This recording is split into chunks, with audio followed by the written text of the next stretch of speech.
Hey everyone, and welcome back to another video. And in this video, I'm going to show you how to delete all the data on your Nintendo Switch 2 to resell the device. Now, this video is going to be particularly useful for individuals. Let's say that you just got your Nintendo Switch 2, but you're looking to resell it, or maybe you're just giving it away to a family member or friend. How do you actually go ahead and reset all your data? Now, this video is going to be short, sweet, and simple, guys. There's not going to be a lot of steps involved. But in order to do this, there's actually two ways. The first way is that you can go into System Settings, then navigate to where it says System, so click on System, then scroll down, and then click on Data Clear Options. Now from this option here, you can click on Restore Factory Settings. Now keep in mind that this is going to delete all the data in your system memory, so it's going to delete any games, any login information, any website cache, etc. So make sure that this is something that you're sure that you want to go ahead and do.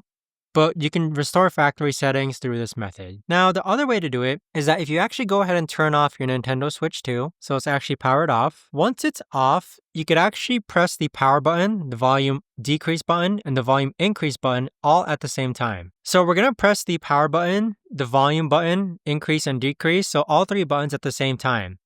And then we're going to release it once the Nintendo Switch 2 logo appears. So there's the Switch 2 logo. Go ahead and let go. Now from this option here, this is what you call recovery mode.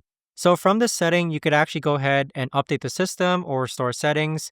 But with that, click on Restore Factory Settings. And that too is also going to delete all the data on your Nintendo Switch 2 so that you can give it away or resell it.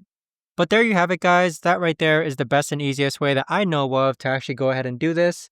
If you guys know of a better or easier way to actually do this, let me know in the comments down below. I would love to know. Thanks so much for watching, and I'll see you guys all in the next video.